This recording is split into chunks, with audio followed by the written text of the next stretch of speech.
لا بس الحمد لله. وعليكم السلام ورحمة الله وبركاته. How you doing?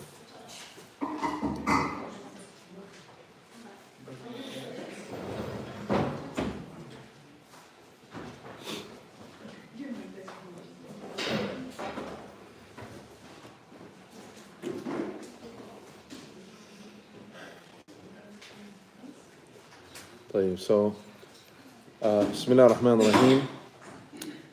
الحمد لله رب العالمين والعاقبة للمتقين ولا عدوان إلا على الظالمين وأصلي وأسلم على خير خلق أجمعين نبينا محمد عليه أفضل الصلاة وتم التسليم وعلى آله الطاهرين وعلى أصحابه الطيبين ومن استنى بسنتهم إلى يوم الدين ثم أما بعد.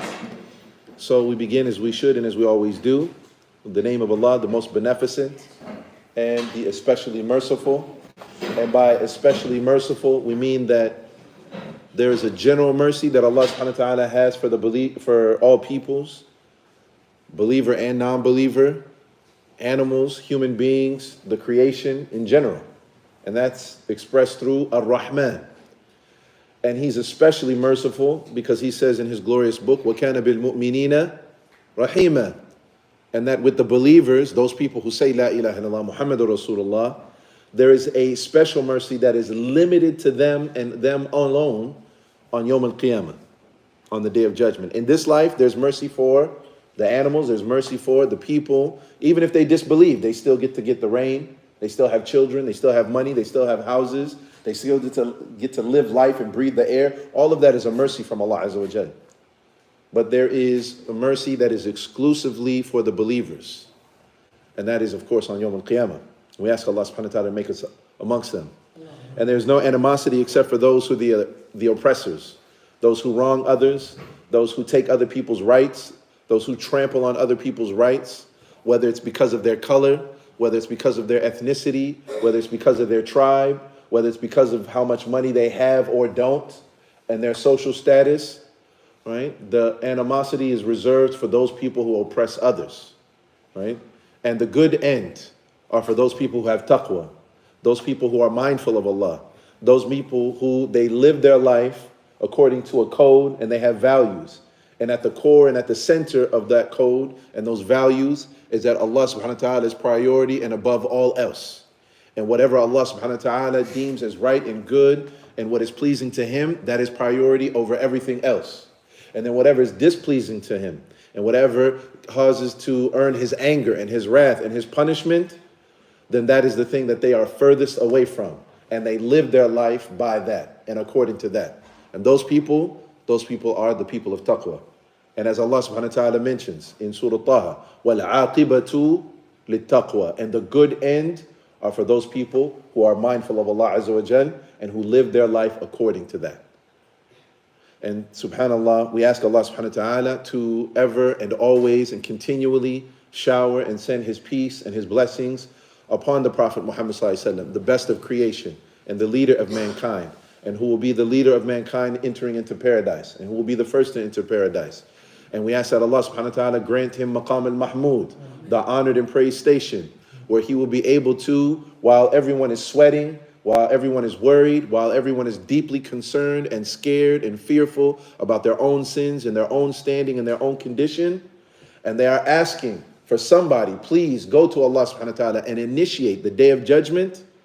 We ask that Allah subhanahu wa ta'ala grant that station and status to the Prophet Muhammad sallallahu alaihi wasallam, as he taught us and he teaches in his pure sunnah, that the maqam al-mahmud, that when you hear the adhan and you're supposed to make dua for that, for the Prophet Muhammad sallallahu alaihi wasallam, he said that will be what?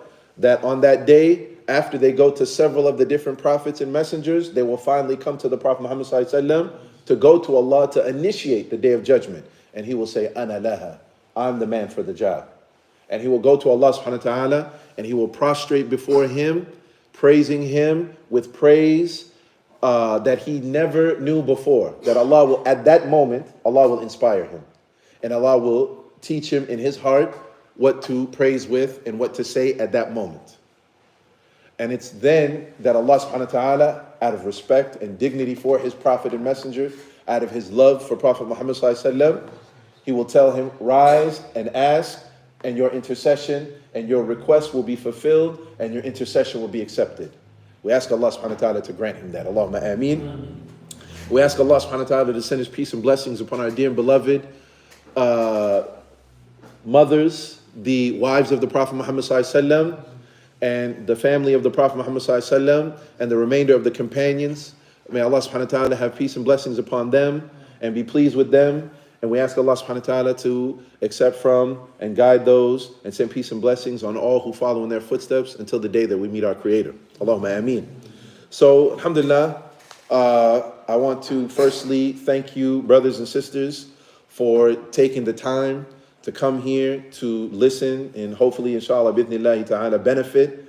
And it means a great deal to me to have you come, and it's an honor for me and a sharaf for me and a benefit for me that when people come and they listen and benefit, because it is opening new pathways and doorways for me of understanding, because when there are people here who are coming to listen and benefit, that means I have to prepare. That means I have to read. That means I have to study. That means I have to think. So before any of you benefit, I'm the recipient, right? And you're a benefactor. So I thank you all, and I really appreciate you brothers and sisters and coming with your families and bringing them. May Allah subhanahu wa ta'ala bless all of you. May Allah subhanahu wa ta'ala accept from you, and may He accept from all of us. And may He allow us to take the best of what is being said here, and that we take it to heart, and that we implement it to the best of our ability. And whatever is of shortcomings and doesn't meet the mark, it is from my own personal shortcomings and from shaitan. And we ask that Allah subhanahu wa ta'ala to overlook that, forgive us for that, and may He remove that. Ya Rabbal Alameen. Allahumma ameen. So inshallah, we're here to again read a few excerpts from the very beautiful work of Imam Ibn Al-Qayyim rahimahullah, also known as like the doctor of the heart, who, I would say was not only was he an alim and a sheikh, who was deeply grounded and rooted in the Quran and the Sunnah and the different statements of, the Salaf who came before him.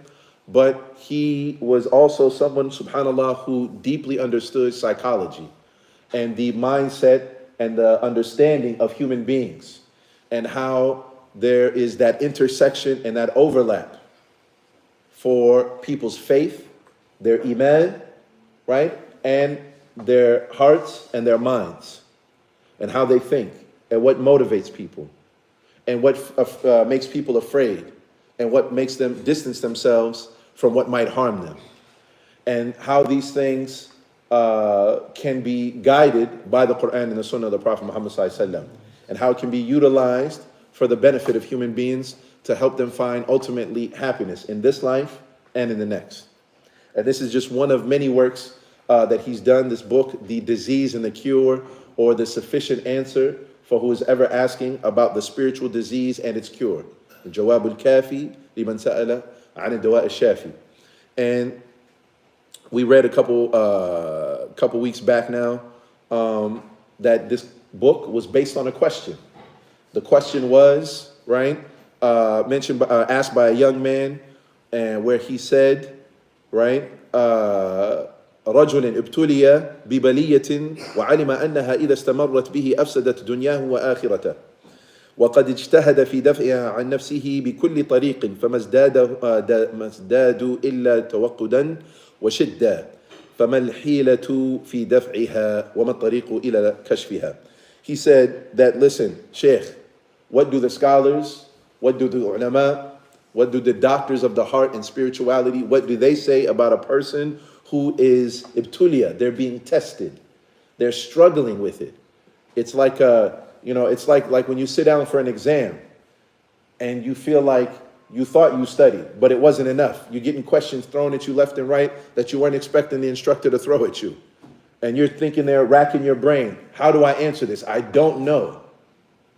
This is what he feels like. But he's saying, bi baliyatin. But instead of it being an exam or a written test or an oral test, this person is struggling, and his test and his trial are sins, right? And actually, and it's beyond the scope of, what we wanted to do here, but when you read through the book, eventually it comes to be revealed, right, that it's of a sexual nature. And more specifically, that it's even potentially homosexuality that this person is struggling with. And this is more than 700 some odd years ago. So this is not something new like what we see today and what we hear today as far as that happening. How it happens today, that's something new and different. But the fact that people would struggle with this or be stricken with their desires, and they were being coached, advised, taught, and even exhorted by scholars and teachers of the deen of Allah subhanahu wa ta'ala, how they're supposed to handle those issues from an Islamic perspective. And what I want to point out is that there are answers in Islam. It's us who don't have enough depth and breadth when it comes to Islamic literature and the scholastic, heritage and tradition that we have, where they have dealt with many of the different issues that we see today, if we only but knew. Al-Muhim, this person is struggling with this, right? And eventually the Sheikh, he speaks on that later on in the book. And he speaks specifically the danger of it, the problem of it, what it will do to a person, and how it will render them utterly and completely lost and distant from Allah subhanahu wa ta'ala. And that's in general with sins. That's in general with sins. A good portion of this book, he's talking about sins and the destructive nature that they have, whether it's on the community, whether it is on families, couples, etc., and on individuals. How something seemingly small could be your own personal undoing. Because you might see one sin as something insignificant and small. And when you see it small and insignificant, what's more likely to happen? It's more likely to be repeated, because it's not that big a deal. And because it's repeated and it's not that big a deal, you are now taking something small that would have maybe been one sin, but because it's so small and you keep doing it, you are essentially repeatedly disrespecting Allah. Right? You're repeatedly, not just once, but repeatedly over and over again. And that's what makes something that's even like a small sin to be something great in the eyes of Allah subhanahu wa ta'ala. Because now it's something that's carried on with you a week, a month, a year. You've been doing it 7, 10 years. 7, 10 years disobeying Allah subhanahu wa ta'ala with something small. Wa'iyadu billah. But he speaks about the destructive natures of sins, how it can impact whole communities, where whole communities, and there's history of that. Bani Israel and the terrible and devastating effects that sins had on them, even on those people who were righteous, even those people who are good. So for example, when someone commits a sin, what is the responsibility of other Muslims, for example, who may observe that? What is their responsibility? What should they do? They should advise. They should say something. كنتم خير أمة أخرجت للناس تأمرون بالمعروف وتنهون عن المنكر. Right? Allah subhanahu wa ta'ala says, you're the best of nations that have been brought out from the people. You enjoin the good and you forbid the evil. Allah subhanahu wa ta'ala also says, وَتَوَاصَوْا بِالْحَقِّ وَتَوَاصَوْا بِالصَّبْرِ, that you cooperate and work together in goodness and righteousness. وَتَعَاوَنُوا عَلَى الْبِرِّ وَالتَّقْوَى, and cooperate and work upon that which, everything that's good. The Prophet ﷺ said, مَنْ رَأَى مِنْكُمْ مُنْكَرًا, any of you, if you see something wrong, change it with your hands. If not able to, with your tongue. If you're not able to, then hate it in your heart. All of these different texts from the Quran and Sunnah telling us what? As Muslims, we are not supposed to be bystanders. If we see something wrong happening, you're supposed to say something or do something about it. You're supposed to say something about it. That includes when you see your brother or sister struggling with some sin, struggling with some problem, some type of disobedience. You're not supposed to be like, they're not from my tribe, they're not my ethnicity, they're not my family, they're not my problem. La. The fact that they say, La ilaha illallah Muhammadur Rasulullah, khalas, that's your problem now. Because the Muslims, kajasadin wahid, they're supposed to be like one body. If there's a pain over here, the whole body's supposed to be affected. It's supposed to be a problem for the whole body. And so what happens, going back to what I said, Bani Israel, one of the reasons why Allah subhanahu wa ta'ala later on destroyed them was because of what? Because a righteous person, a good man, he would see someone, he ate dinner with him, and he makes a sin or ma'asi, or dhunub, and he doesn't say anything to him, and he's with him the next day, like that guy didn't just commit zina, like that guy didn't just kill somebody, like that guy didn't just steal from somebody, and they're just sitting like nothing happened. So Allah subhanahu wa ta'ala, he destroyed a particular, town or whatever, of Jewish people because of this. And the Prophet ﷺ likewise, he teaches, right? There's a hadith where he's talking to his wife Aisha, and he mentions the same thing, that a people will be destroyed and all of them will be destroyed. And Aisha radiallahu anha, she says, but what if there's good righteous people amongst them? Right? She said, they will be destroyed too. Right? And then they will be brought back on their niyyah. Right? The point though is that what? Sins can have a devastating impact, not only on the individual, on an entire community, as well as personally for individuals, as well as families, etc. So now though, what I said I wanted to share with you all, right, from what the Sheikh had mentioned, is, all right, what are some of the ways that we can deal with and kind of handle sins in a preventative way, first and foremost, in a preventative way. Number one was to have a relationship with the Quran. And we discussed and talked about that 2 weeks ago, right? That the Quran is a source of light, of guidance, right? And it's like you taking your supplements and your vitamins, right? To bolster your immune system, to protect your immune system when you get temptations, when there are doubts that might be out there, right? You build up an immunity to those things by having a regular relationship with the Quran. Because what the Sheikh is pointing out is that you're having a regular relationship with the Quran. That really means what? A regular relationship with Allah. Because they're whose words? Whose words? They're Allah's words.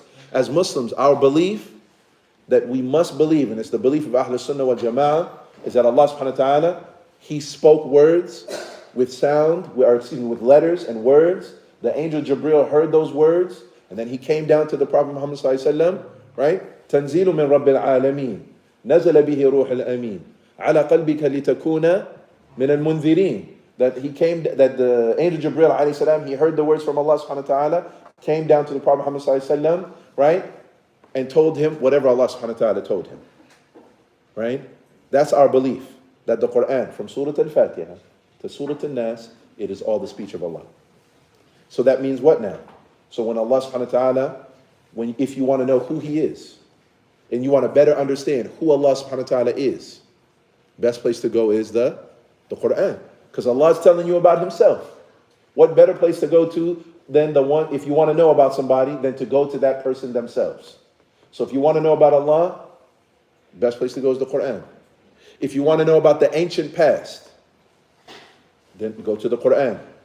If you want to know about what happened to the people who disbelieved, who didn't accept the truth, you go to the Quran. Allah tells us what will be the end of what happened to those people in the past and what will be their end in Yawm al-Qiyamah. If you want to know what about, okay, if I obey Allah, if I submit to Islam, if I follow the rulings, if I do what I'm supposed to do, what's in store for me? About Jannah, paradise, Hayatun Tayyibah, ila akhirihi, the Quran. Long story short, and what I want to point out to you, brothers and sisters, is that reading the Quran means, or having a relationship with the Quran means having a relationship with Allah. Reading the Quran means talking to Allah. That's what that means. Or excuse me, that Allah is talking to you. Because they're Allah's words. Tayyib. So that's one. Having a regular relationship will help protect you and inoculate you. Right? Tayyib. Then the Shaykh, he goes on, right? That's one way of communication, is Allah talking to us through the Quran. But then a dua is the other way around. Right? If Quran is Allah talking to us, dua is us talking to Allah subhanahu wa ta'ala. If Quran is Allah talking to us, dua is us talking to Allah subhanahu wa ta'ala. And of course, and what the Shaykh and what we wanted to cover today is, okay, I talk to my friends. There's a way I talk to my friends. I talk to my colleagues and my coworkers. There's a way I talk to my colleagues and my coworkers. But when I talk to my boss, there's a different way that I talk to my boss than when I talk to somebody who's on the same level. I'm a medium level manager. He's a medium level manager. We talk to each other in a certain way. And then there's other people who are up under us that we supervise because we're managers. There's a way that we talk to them. And then there's people who are above us. And there's a certain way that we talk to them. You have siblings, brothers and sisters. There's a way that you guys talk to each other when you all get together and you're in the same room and you're visiting and it's a family reunion, huh? But then when your grandfather walks in the room, when your grandmother walks in the room, there's a way you talk to your grandmother. There's a way you talk to your grandfather. Where he's going to sit versus where everybody else gets to sit. Who gets to eat first versus when everybody else. Y'all understand? So now, you have conversations with other people. There's a way you do that. And when you have a conversation with Allah, there's a way you're supposed to talk to Him. There's a certain manner that you're supposed to talk to Him. There's certain do's. There's certain don'ts. There's even, and the Shaykh, he talks about appropriate times, which we mentioned last week.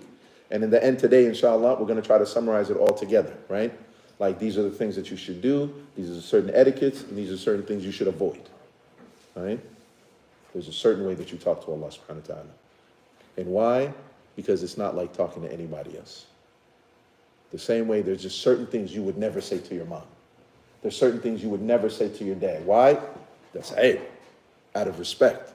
I would never disrespect my mom like that. I would never disrespect my dad like that. You have to know there's a way you talk to Allah. That's a way of respect, dignity, appropriate, and the right way. Tayyib. So the Shaykh, he mentions, right, that dua min anfa'il adwiya. Like I said, the way the direction he was going, he was, like I said, like medication, right? And we said that having a relationship with the Quran is like you taking your vitamins and you taking supplements, not because you're sick, but in order to bolster your immune system so you don't even get sick in the first place. And he's mentioned in the same way now with the dua, right? Because the name of the book is what? The Disease and the Cure. So he's talking now saying the dua is also a type of a cure, but in the preventative sense, right? So not like I'm sick and now I need to take medication, but before you even get sick, i.e. this is something that you and I should be doing on a regular basis, not only when you have a problem. It should be something that you're regularly doing. Not when some calamity strikes you in your life, not when you lost your job or you've been trying for 2-3 years to get married, not before even then. Before something happens, before there's a problem, right? He says it's a, right? وَهُوَ عَدُوُ الْبَلَى. And he says it is the enemy to sins, right? And problems. يُدَافِعُهُ وَيُعَالِجُهُ. And not only sins, but bala can also mean, right, like calamities, tragedies, issues, and problems. He said your dua is the enemy to tragedies and problems in your life and issues coming down in the first place. And it remedies them. And it may even prevent them altogether. And if Allah has it decreed and written that it's going to happen in your life, it very well may be the thing that removes it. يَرْفَعُهُ. And if not remove it, maybe even at the very least lighten the load. يُخَفِّفُهُ. Right? And it is the weapon of the believer. So keep this in mind, brothers and sisters. Don't forget, Imran, dua is what? It's the what? The weapon of the believer. It's the what, Sheikh? It's the what? Ibrahim. Yeshua? The silah al-mu'min. All right? It's the weapon of the believer. And that should give you like an imagery in your mind of how powerful the Shaykh is trying to illustrate what a dua it can do for somebody. All right? Tayyib. So, like I said, we already read that part, but there are a couple of things that you should keep in mind in general when it comes to dua. Number one is something called al-ilhah, persistence. We covered that. I just want to reiterate. Being persistent when making dua, i.e. you should be making dua all of the time. Not once in a while, and like I said, not when a problem comes, and then you start. But let's say khalas. Let's say, okay, there is a problem, right? Problem happened, right? You're struggling with something with your kids, right? And it seems like there's this issue, right? And you've been talking to them, you're trying to work through things. It's been a week, it's a couple of weeks, right? The Shaykh, what he's saying here about ilhah and persistence is not that you make dua one time, the first time your kid, that you sat down with him and you talked to him, and then you said, man, okay, this is something we really gonna have to work on.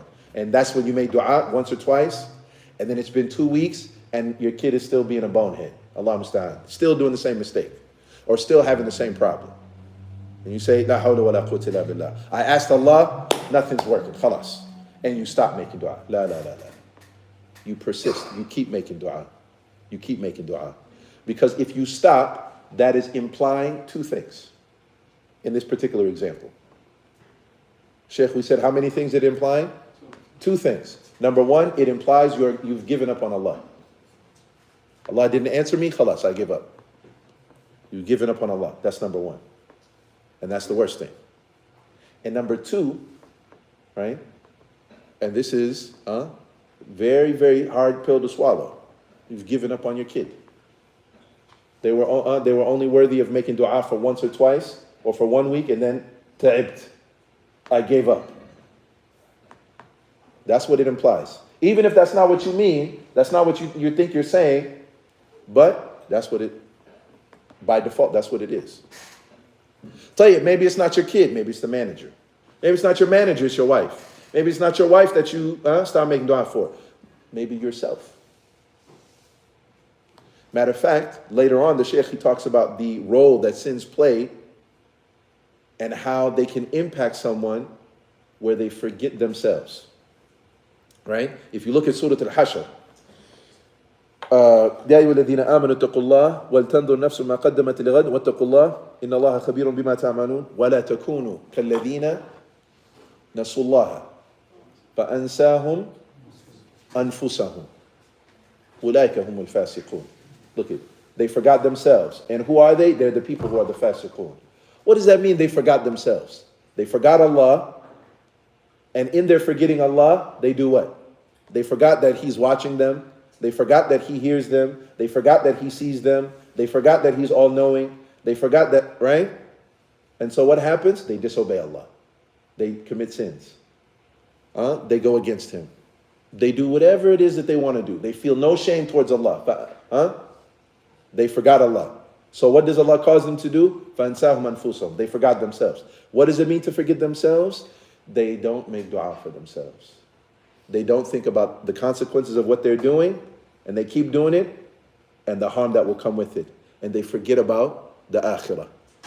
They don't think about the akhirah. They're forgetting themselves and their standing that they're going to have on Yawm al-Qiyamah with Allah. فَأَنْسَاهُمْ أَنفُسَهُم. And so who are they? أُولَٰئِكَ هُمُ الْفَاسِقُونَ. Only the fasiqun are going to do that. Because they keep doing it and they keep doing it, they're forgetting themselves and their position and their situation. That's going to ultimately be with Allah subhanahu wa ta'ala. That's what that means. But the point though is that what? They would not make dua. Tell you. So now, what you want, brothers and sisters, is ilha. You want to be persistent in making dua. That it's a regular part of your habit. That it's a regular part of your spiritual routine. Making dua. You have an exam or a test coming up? Make dua. You dealing with a bully at school? Make dua. Prepare yourself. Do what you got to do. I'm not saying you just let them bully you. Maybe we talk about that in another time. But definitely making dua. You have an exceptionally difficult boss at work. Dua. Struggles with your family, the wife, dua. The bills, dua. I'm wondering how I'm going to get enough money to send back home. You need to do what? A dua. The Sahaba, they used to make dua for something as simple as their sandal broke. They used to ask Allah subhanahu wa ta'ala to help them. Not that they don't bend over, fix it, mend it, do what they got to do, but ultimately they were always connected to Allah subhanahu wa ta'ala. This is what dua is you talking to Allah. So you have to be persistent in that. Tayyib. And if you don't, the consequence of that is, كما قاله النبي صلى الله عليه وسلم in a hadith narrated by Abu Hurairah, he says what? من لم يسأل الله يغضب عليه. That whoever doesn't ask Allah subhanahu wa ta'ala, Allah becomes angry with them. And we've mentioned that multiple times or many times here. Why is that? Why would Allah get angry if you don't ask Him, Sheikh? Because that's implying that you don't need Him. That's like you're saying you don't need Him. And we need Allah subhanahu wa ta'ala 24/7, 365 days out of the year. We need Him always and for everything. Now, tell you. All right, so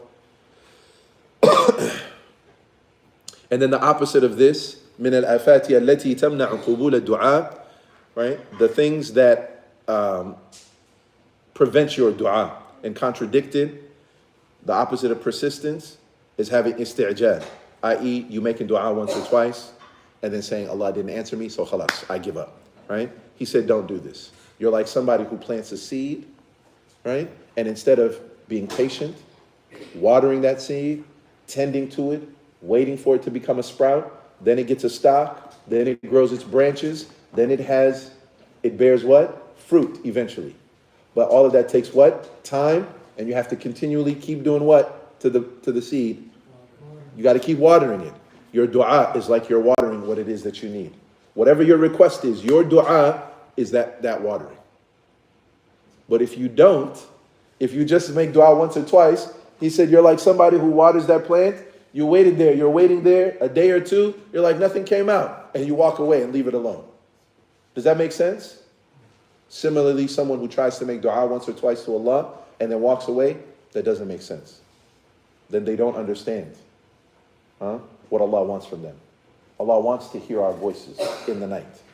Allah wants to hear our need. Other people, they get tired of your need. Sometimes people get irritated. Sometimes people say, you're too needy. You should stand up on your own 2 feet. Be independent. Why don't you do this? Why don't you do that? You asked me 5 times. I gave you so many times. Don't you have your own car? How come you keep asking me for a ride? How come you keep asking me for gas money? How come you keep asking me for help with your rent? How come you keep asking me for this or that? Don't you have a job? Don't you have this? Don't you have that? Aren't you a man? Aren't you a real woman? Can't you take care of things yourself? But i.e. the people, the more you ask them, the more they become bothered. People, the more you ask them, the more they become bothered. Allah is the exact opposite. The more you ask Him, the more Allah subhanahu wa ta'ala becomes pleased with you.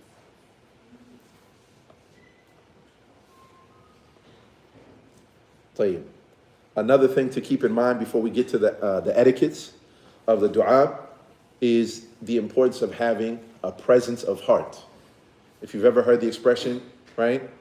When someone has passion, when someone is really into what they're doing, you say, I put my heart into this, right?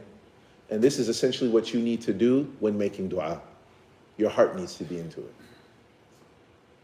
Your heart needs to be into you're making your dua. You can't be thinking about spreadsheets and emails and what you're going to do afterwards and the NCAA, March Madness, the championships, FIFA, how much did they give that new guy, $1 billion he was offered to play for Saudi or whatever, Allahu A'lam.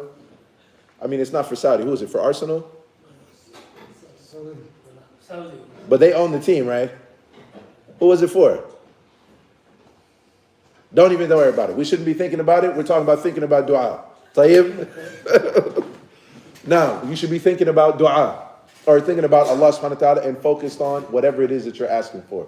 And not at that moment thinking about those different things. Now, and the Prophet alayhi salatu wasalam, he actually mentions, right, that Allah subhanahu wa ta'ala, right, He does not answer the dua of someone whose heart is heedless. So that means what? Your hands could be raised. You could be following all the proper etiquettes. You could be saying all the right things. You could have tahara, facing the qibla. Hands are raised. MashaAllah, tabarakallah. You're bringing the ad'iyah from the Quran, from the Sunnah. But your heart is making jola, going all around the world and all kinds of other things, everywhere except in front of Allah subhanahu wa ta'ala. When you are making dua, right, it should be coming from where? From your heart. This is what we want. So number 1, persistence, right? And that's persistence with your tongue and with time and how many times that you keep doing it. You keep doing it. And then secondly is that it's emanating and coming from your heart. And your tongue is simply articulating what is in your heart. But you have to be focused. Your mind and your heart have to be there. Tayyib. And we'll come back to the times because we want to go straight to the physical etiquettes, right? And from the physical etiquettes, the Sheikh, he mentions, and I do want you to keep in mind, these are not wajib, these are not an obligation, but these are all adab and etiquettes and extra things that you want to do to increase the likelihood of your dua being accepted. All right? طيب. So we said ilhah. We said hudur al-qalb. Another thing the Shaykh he mentions, khushu'an fil qalb. And khushu' it's kind of hard to translate, but it means like a humility and a humbleness, right? And also inkisaran bayna yaday rabbi, having a brokenness. And by brokenness, we mean like a desperation. I have nowhere else to go, Ya Allah. I have nobody else, Ya Allah. You are the only one who can help me. Nobody else can help me. I'm coming to you. I have nothing. I am broken. Y'all understand that? And sometimes people actually wonder, why are they going through a difficult situation? Why are they going through some type of hardship?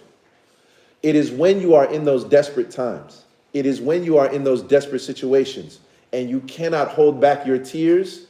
If you make dua at those moments, they're the most sincere, genuine, real du'as.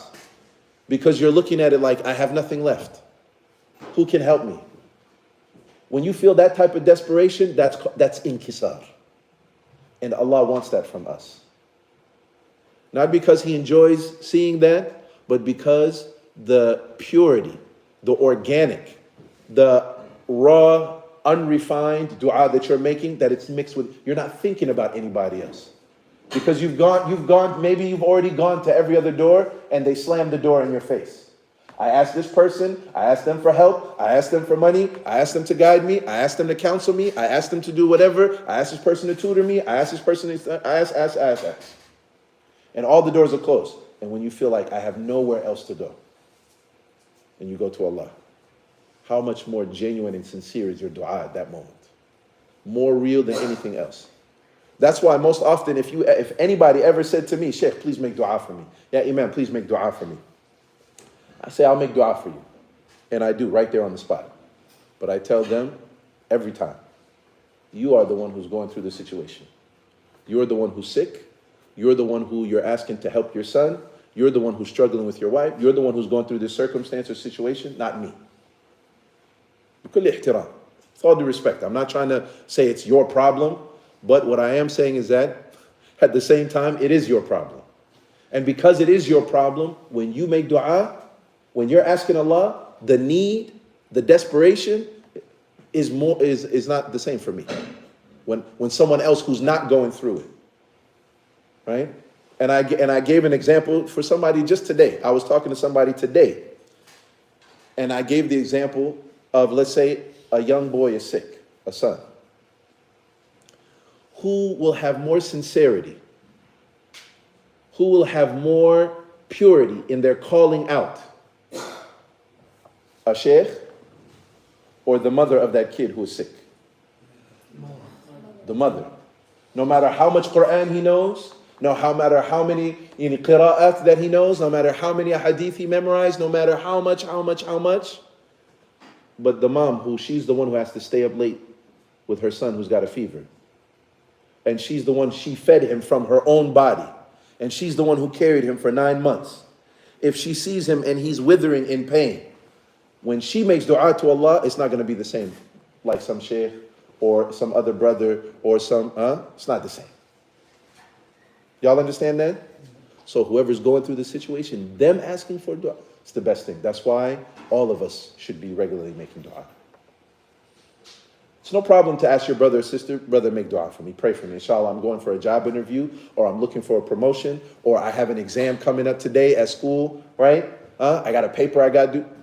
Make dua for me. That's no problem. But just know for sure, the best dua, Sheikh Yasin, is for who to make? For your own self. طيب. So now, he says, istiqbal al-qibla. Number one, from the adab and the etiquettes, the physical etiquettes, is facing the qibla. This is number one. What do we say is number one, y'all? Facing the qibla. Right? Same way you pray. Number two, وَكَانَ عَلَى الطَّهَارَةِ, that you are on, that you have wudu. right? And the same, when we say wudu, same like what you make for salah, same wudu. Thirdly, رفع اليدين إلى الله سبحانه وتعالى. And before I go on, excuse me, why making wudu? Think of this, remember, this is like a physical purity. You are physically purifying yourself, cleaning yourself, right? It's رفع الحدث. That's what it is. You're removing any impurity, but that's the physical part. And then raising your hands. And tell me, everybody, when you put your hands like this, what does it look like? What do I look like I'm doing? Like you're begging. And you are. And I am. And all of us are. Right? نحن مساكين. كلنا مساكين. And Allah is Al-Ghani. He's the one who's rich. He's Al-Razzaq. He is Al-Raziq. Al-Ghani. Right? And the Prophet ﷺ, he says that Allah subhanahu wa ta'ala yastahi. Allah is shy from someone who raises their hands and they return sifr, and it returns zero. Allah, he doesn't like to do that. That someone asks him and they raise their hands like this and he doesn't give them something. Allah will always answer their dua. So that's number 3, is raising your hands to Allah. That's number 3.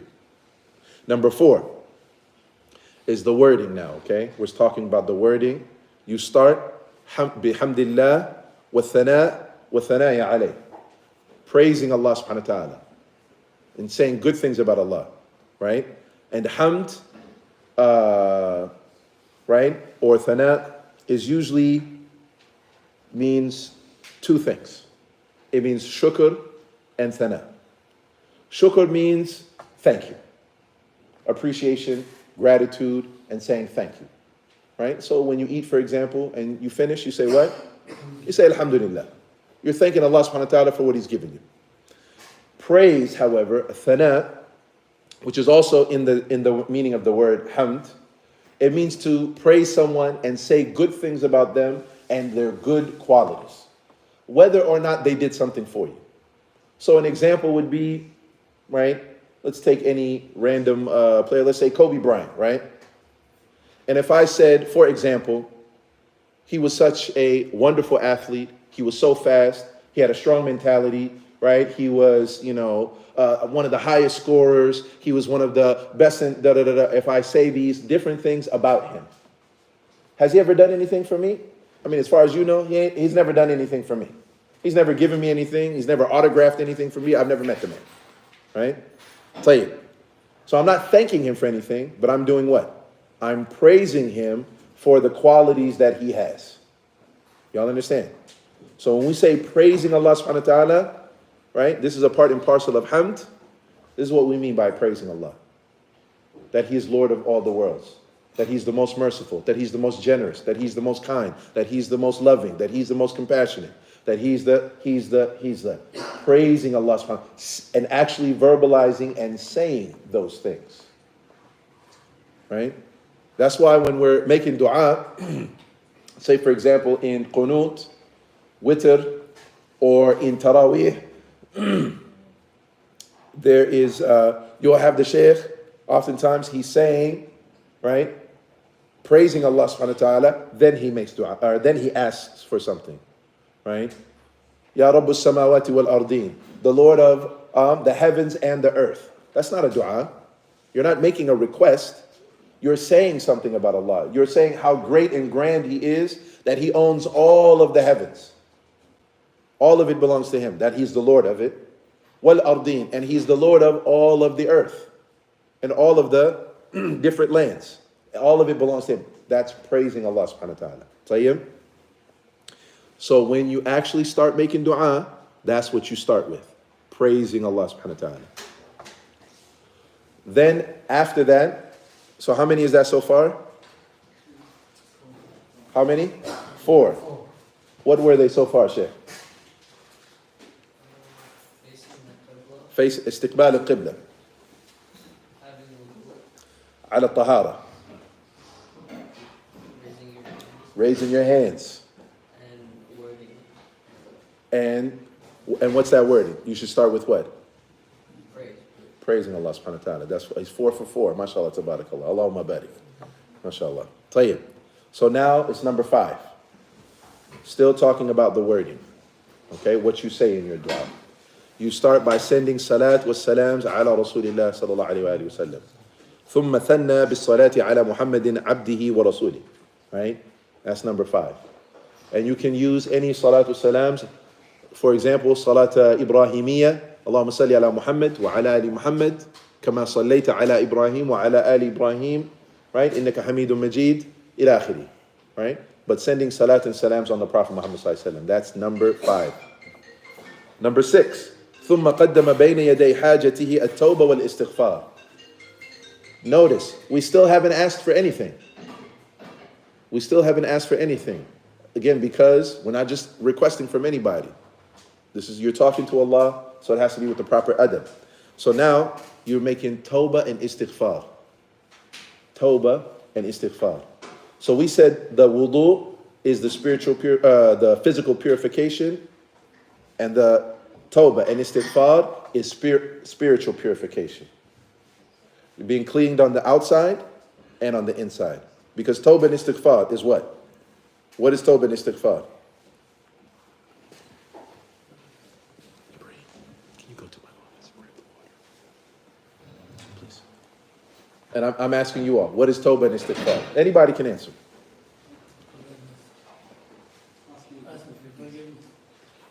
Asking for forgiveness. Right. And if Allah subhanahu wa ta'ala forgives you, what happens to that sin? Swiped away. Swiped away. Like it never happened. And if Allah subhanahu wa ta'ala forgives you, not only is the sin wiped out, it's as if it never happened. It's as if it never happened. You make istighfar on Yawm al-Qiyamah, huh? It's as if it never happened. So now, right, this is a spiritual cleansing, you being clean on the outside, on the inside and on the outside. So now you are more worthy of Allah answering your dua because you're someone who's clean.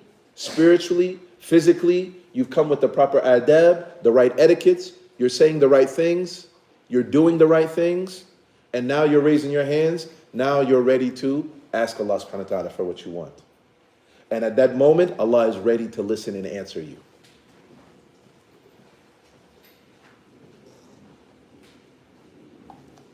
And so, ثم دخل على الله وألح عليه في المسألة وتملقه ودعاه رغبة ورهبة.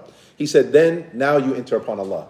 He said, now you ask Allah for what you want, and you're persistent in that, and we already talked about that word, ilhah, right? You're persistent in what you're asking. So not only do you persistently ask, like over time, but even in that moment, even when you ask, let's say after Salat al-Fajr, right? You ask, right? And you keep asking and you keep asking, right? إِنَّمَا أَشْكُو بَثِّي وَحُزْنِي إِلَى اللَّهِ. I complain, right, of my sadness and my problems to Allah subhanahu wa ta'ala. Right? And so you ask Him for whatever you want and you keep asking. طيب. He says, and when you do so out of a desire and a yearning. Now, again, he goes back to the wording. وَتَوَسَّلَ إِلَيْهِ بِأَسْمَائِهِ وَصِفَاتِهِ وَتَوْحِيدِهِ. And this is very important, and I want y'all to listen closely, all right? This is very important, this part. Is using the names and attributes of Allah subhanahu wa ta'ala that coincide with what it is that you might be struggling with. If you're struggling financially, Ya Al-Ghani, Ya Al-Razzaq, Ya Al-Raziq, Ya Al-Wahhab, Ya Al-Samad. All of these names are somehow related to, right? Whether it's wealth, whether it's material needs, whether it's your provisions, right? Al-Samad, Allah is the one who is free from need, from His creation, and all of His creation need Him. That's Al-Samad. That's what that means. Al-Razzaq, the provider for all of His creation. Al-Ghani, the one who is endlessly rich. Allahumma, oh, you're asking, oh Allah, enrich me. Oh Allah, provide for me. Oh Allah, make me what you give me from halal, make that enough for me from your haram. That I don't even need to look at your haram. But if you're sick, Ya Ash-Shafi. If you did something wrong and you're asking Allah to forgive you, Ya Al-Ghaffar, the one who's always forgiving and most forgiving. Ya Al-Ghafur, Ya Ar-Rahman, the most merciful, the especially merciful. Call on the name. Does that make sense, y'all? So you go call the name that's related to what you're asking for. And a point that I want to mention here, this is why it's important to, number one, study Tawheed, about Allah subhanahu wa ta'ala, right? And in particular, to look at those verses and those ahadith that are related to the names and attributes of Allah. It is important to study those. Because you are essentially studying, who is the subject matter, if you study that? Who's the subject? Allah. You're studying about Allah. And if you better know who He is, it will better help you realize who you are. The better you know who Allah is, the better you realize who you are. Because you understand your relationship with Him. If He's Master and Lord, and then I get to know better aspects of who He is, that He's power, that He's loving, compassionate, etc., that gives me hope. And then that I learn that He's Shadidul Iqab, Sari'ul Hisab, that He's harsh and stern in His punishment, and that He's swift in His punishment, then I'm fearful. And it starts impacting my relationship with Him because I'm His slave and His servant. And inshallah, brother, if you want to come, this is for the brothers. No. Tayyib? So the better you understand Allah, the better you understand yourself and your relationship with Him, which will also in turn help you. It will help you understand the rights of others around you, because Allah explains what His right, what He expects from others, what He expects from us in relation to others. Now, طيب. So we keep going. وقدم بين يدي دعائه صدقة فإن هذا الدعاء لا يكاد يرد أبدا ولا سيما إن صادف الأدعية التي أخبر النبي صلى الله عليه وسلم أنها مظنة الإجابة أو أنها متضمنة للاسم الأعظم. So he adds one more thing that actually occurs before you even prepare to make dua, and that is to give sadaqah, right? Sadaqah has a tremendous role in impacting our dua. In that, when you give to others, when you aid others, help others, and help different causes of righteousness, again, you are making yourself someone worthy of Allah subhanahu wa ta'ala responding to and answering your dua. Because of you thinking of others, because of you giving to others, because of you helping others. So Allah looks at you and says, right, I am more worthy of giving, and if my servant, my slave is giving to others, I will give to him, right? Al-jazaa min jinsil amal. If you're merciful to others, then Allah will say, I'm more merciful than my servant. I will have mercy on him because he's merciful to others. If someone has a debt with you, and you pardon and overlook their debt, right? They were a relative, and you were waiting, and you were waiting, and you were waiting, and they don't give it, and you said, Allah, you said it. Forget it. It's no problem. You're my cousin. You're my brother. I forgive you. It's okay. And you don't bother them, and you make it easy for them. On Yawm al-Qiyamah, are we not indebted to Allah?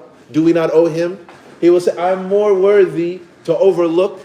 This one, my servant, he pardoned others. I'm more worthy. I'm the one who pardons. I will pardon him and forgive him. So this is very important to understand, brothers and sisters, right? Now, I know he's mentioning sadaqah, right? And that you should do that before you make dua, but understand this also. How you treat others, how you deal with others, this is how Allah will deal with you. This is how it happened to you. It's similar to the idea. It's not the same thing, but it's similar to the idea. I'm sure you've all heard of karma. Huh? Somebody does something really mean or rude or whatever, and then immediately something happens to them. Actually, the Prophet ﷺ mentioned the idea well before this. Kama tudinu tudan. How you treat others, how you deal with people, how you are, this is what will come back to you. What kind of energy you put out, this is what will come back to you. Right? Tayyib. So now, if you want Allah to answer your dua, put out good vibes, good energy, give to others, and inshallah, bidnillahi ta'ala, Allah will give to you. Tayyib. So now we have two things left. The times and the things to avoid. Now the times that the Shaykh he mentions, I forewent that. We'll come back to it now. He said, if y'all remember, in the last third of the night, that was one. So if you get up an hour before Fajr, half an hour before Fajr, right? Just get up a little bit earlier, make wudu, right? Pray 2 rak'ah, right? And just make dua. That's what it means in that last third of the night to do so, right? And if you think about it, subhanAllah, again, if you're really desperate, if you really need something, if you're really struggling with something, right? I question oftentimes when people say, I've done everything. I say, really? You really did everything? Did you get up at 2 o'clock in the morning and make wudu with some cold water and cry and ask Allah for what you need? I wonder. Huh? And I'll tell you, brothers and sisters, more often than not, the answer is no. Even though the Prophet ﷺ, he said there's a hadith Qudsi, where Allah subhanahu wa ta'ala, he comes and he asks, Man yas'aluni fa'u'tiyah. Man yastaghfiruni fa'aghfir lah. Who's asking of me so I can fulfill their request? And he does this, and who's asking me for forgiveness and so that I can forgive them? And he does this when? In the last third of the night. And Allah said he would do that. So tayyib, the last third of the night. عند الأذان, when the adhan is made. Between the adhan and the iqamah. At the end of the prayer. And we explained, it is not outside of the prayer, right? But inside the prayer, after you say the at-tahiyyat, or after the tahiyyah, right? After that, before the taslim. It's usually a short window, right? But if you're praying by yourself, obviously you can take as much time as you need. Naam? Tayyib. And because it's in the salah, you cannot do it in English or in a different language. It must be in Arabic. And the best is from the Quran and the Sunnah. But because it's a salah, it needs to be in Arabic. Outside of the salah, it's a different discussion, right? It can be in any language you want, but if it's in the salah, Arabic. Tayyib. Tayyib. When the imam, when he ascends the minbar, right? And then until the salah, حتى تقضى الصلاة وآخر ساعة بعد العصر. And then the last one, number 6, is the last hour after Asr, right? On Friday. All right, so those are the 6 times, right? Who can tell me the 6 times real quick so we can move on what's to be avoided? And we can do together too. What's the first one? Yes, sir. Just tell us one. Go ahead. The last hour after Asr. Okay, you got the last one. Good. Play it. On what day? On Friday. And some scholars say it's all day. All day on Friday. That's it? He's the only... Naam, Sheikh. The last third of the night. It's shifting. It depends on when Fajr is. It depends on when Fajr is and when Salat al-Isha is. So you would just calculate that and then take, what do you call it, the last third of it. Right? Did you get that?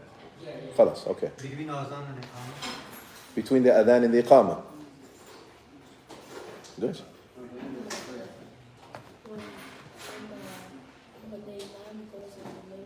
When he goes up to the minbar. Until the salah. So actually that time period. Right? Yep. One more. Or 2 more actually. Right. Adbar al-salawat al-maktubat. Now. And it's the 5 daily prayers. He mentions salawat al-maktubat.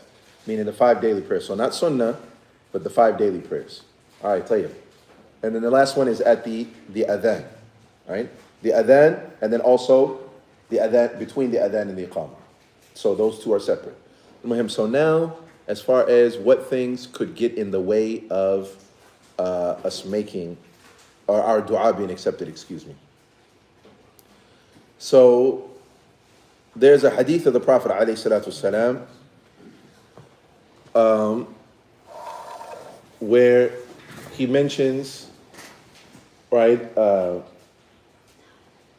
إن الله طيب لا يقبل الله إلا طيب وأمر الله المؤمنين بما أمر به المرسلين, right, that Allah subhanahu wa ta'ala is good and pure. Allah is good and pure. طيب. And Allah does not accept other than that which is pure. Anything that is unclean, anything that is filthy, anything that is mixed, and first and foremost, the first thing that would defile that purity and cleanliness is shirk, associating partners with Allah subhanahu wa ta'ala. Says that Allah will never accept that. لا يقبل الله إلا طيب. He only accepts that which is good and pure. And that He commanded the believers the same way that He commanded the prophets. Right? And then He mentions the ayat, two ayat, that He commanded the prophets and the messengers to eat from that which is lawful, pure, and clean. And then He fast forward, He goes to a man. The Prophet ﷺ, He mentions a man. يطيل السفر. He's traveling for a long distance.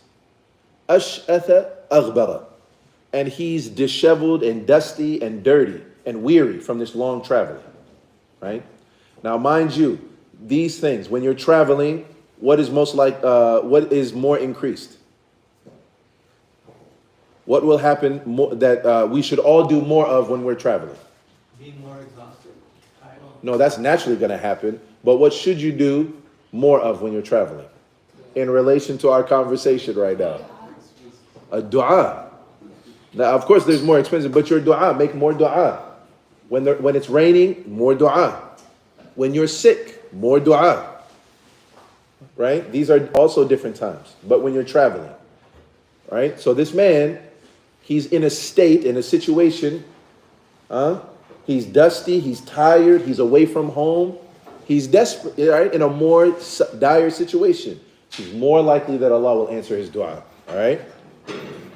يَمُدُّ يَدَيْهِ إِلَى السَّمَاءِ يَا رَبِّ يَا رَبِّ. I'm sorry, it's not up here, by the way, if you keep looking up. He's يَمُدُّ يَدَيْهِ إِلَى السَّمَاءِ يَا رَبِّ يَا رَبِّ. He raises his hands, and we said that's one of the what? When you raise your hands, that's one of the what? That's called what? It's begging, and it's one of the etiquettes of dua. And he says, Ya Rabbi, Ya Rabb. He's using the names and the attributes of Allah. All of these are the etiquettes and the adab for your dua more likely to be answered. وَمَطْعَمُهُ حَرَامٌ وَمَشْرَبُهُ حَرَامٌ وَمَلْبَسُهُ حَرَامٌ وَغُذِيَ بِالْحَرَامِ فَأَنَّ يُسْتَجَابُ لَهُ. But his food is haram, his clothing or his drink is haram, his clothing is haram, his nourishment is haram, everything about him is haram. فَأَنَّ يُسْتَجَابُ لَهُ. How is Allah going to answer his dua? So طيب, what is the relevance here when we say about those things that would get in the way of your dua? First and foremost, what's clear about this is eating haram. Right? And making sure that what we eat is that which is good, clean, and pure, that it's not haram. That it's from halal sources. Right? Just close that. Right? Making sure that the food that you eat is from halal sources. The food that you feed your children are from halal sources. Right? But this, and how that can directly impact your dua. The food that you eat. Right?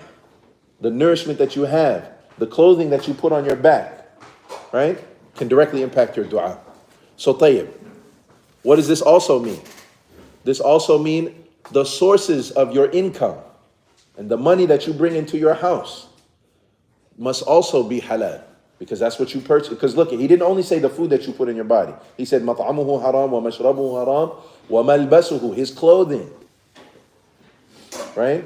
And of course, you have to make sure that what you purchase and what you put in your house, in your clothes, for your family, for your children, for your wife, for yourself, that it should be halal.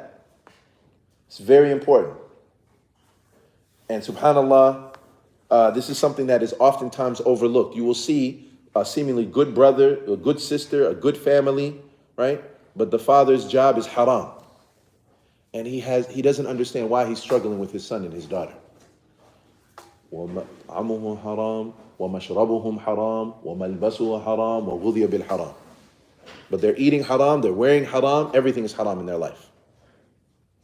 But he doesn't understand. I raised her right, I taught her what to do, I showed her what's good and what's bad, I taught my son, I take them to madrasa, I take them to duksi, but I don't understand. What is wrong with them? and they don't sometimes, and they overlook what they're bringing into their house. Tayyib.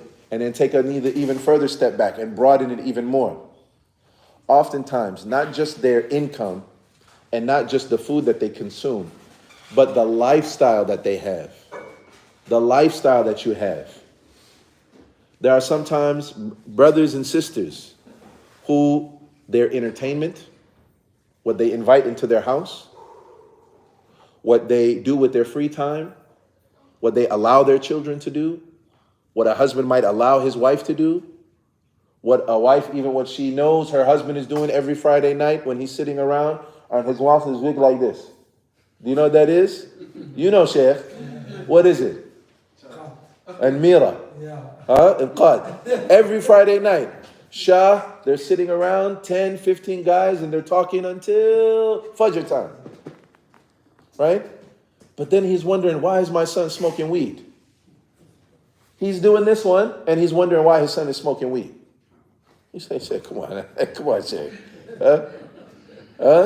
That's his qad for him. That's not. I know it's not the same for you, but that's for him. And what's that thing they have in Afghanistan? I remember I used to see it in Medina, and it makes their teeth red, and they chew it, and then they spit it. Naswar. What's that one? It's like a dip like Naswar. Uh-huh. It's made from tobacco Mm-hmm. and some kind of mineral stuff. Yes. So it's like strong stuff. But it gives you energy, doesn't it? It doesn't. It gives you like makes you high. Yeah. It's like Kodiak that they use here.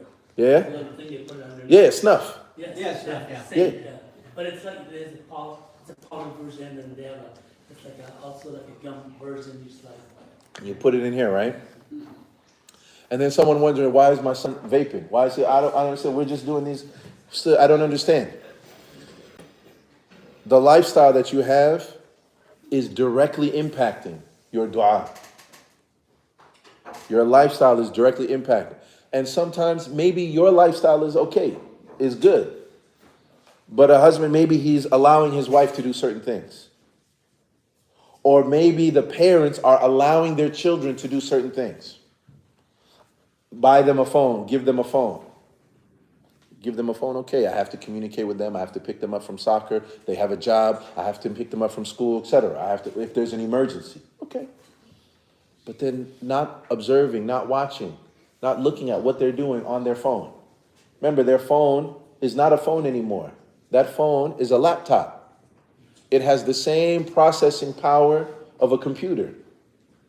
That means they can go anywhere in the world and they can talk to anybody in the world. Anywhere. That means they can talk to good people, they can talk to kind people, wise people, teachers, sheikh, alim, they can learn, they can benefit, and they can talk to min akbar al-shayateen. Min akbar al-shayateen. And I'll tell you once, myself, I came across a mother.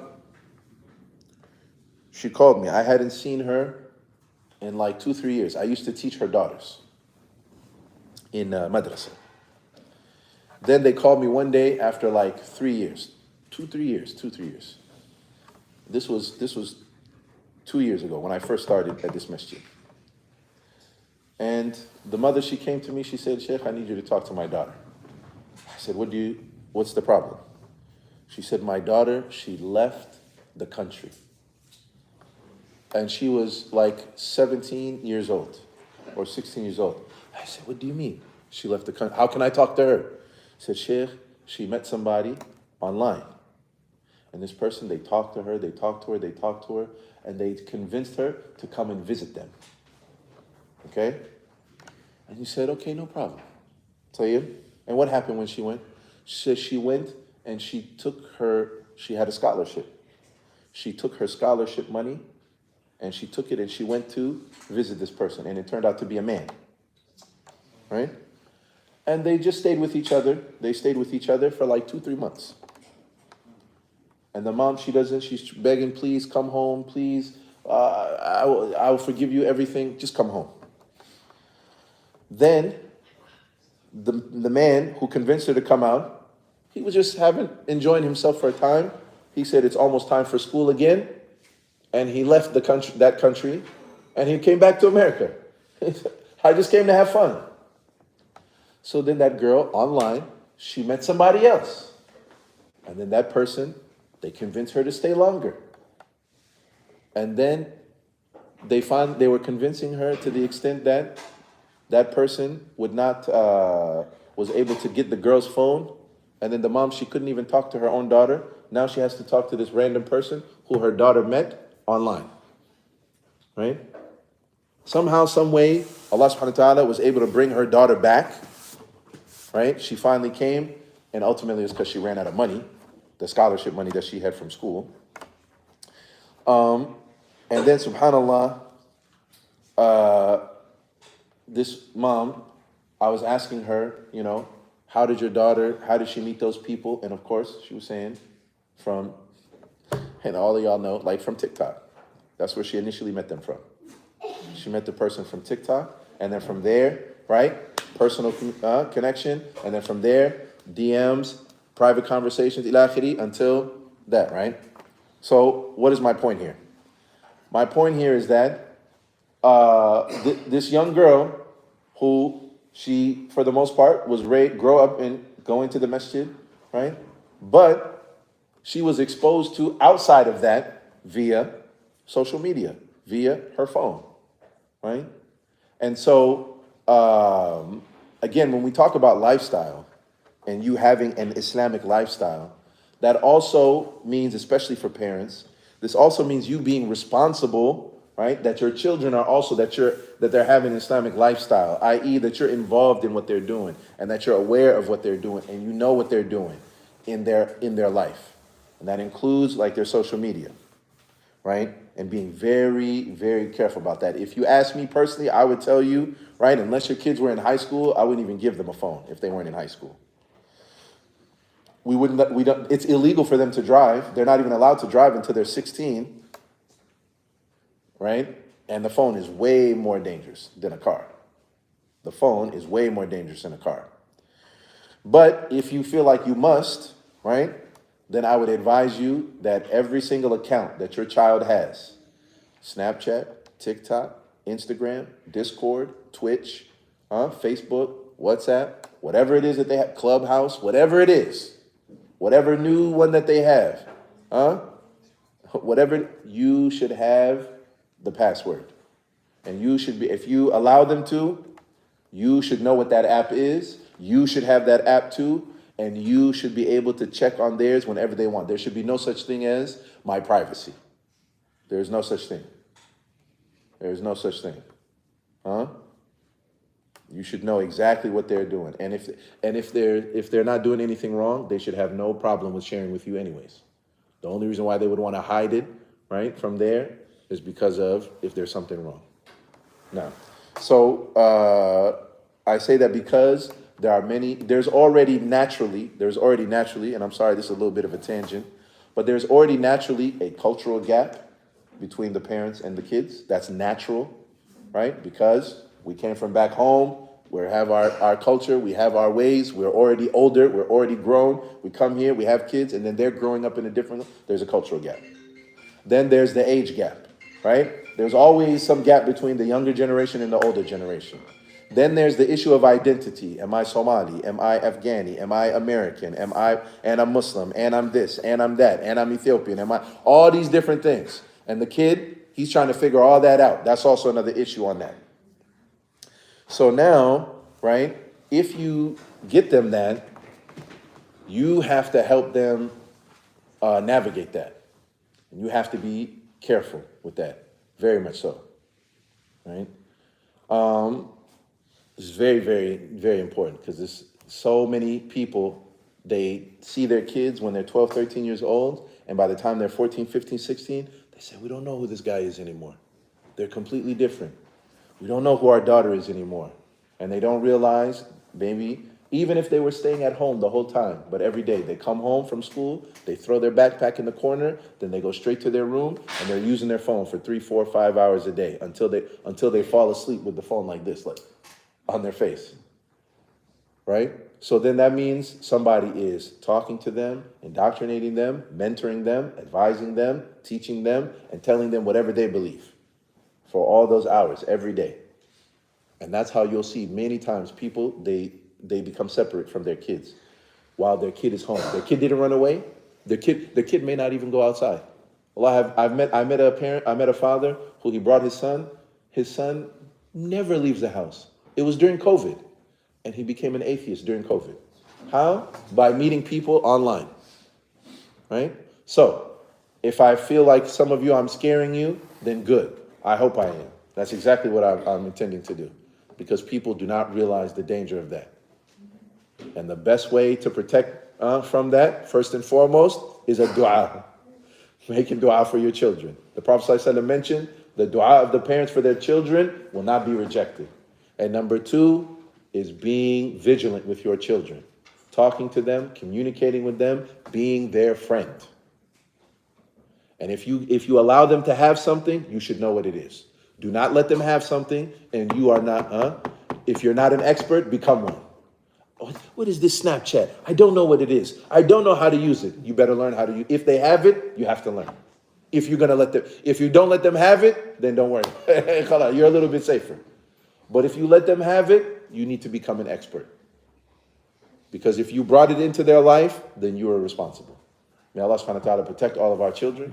May Allah subhanahu wa ta'ala accept all of our du'as. May He send His peace and blessings upon the Prophet Muhammad sallallahu alaihi wasallam, his poor family, his good companions, and all those who follow them in righteousness until the last day. Allahumma arina al-haqqa haqqa warzuqna ittiba'. Allahumma arina al-batila batila warzuqna ijtinaba. Wa akhir da'wana alhamdulillahi rabbil alameen.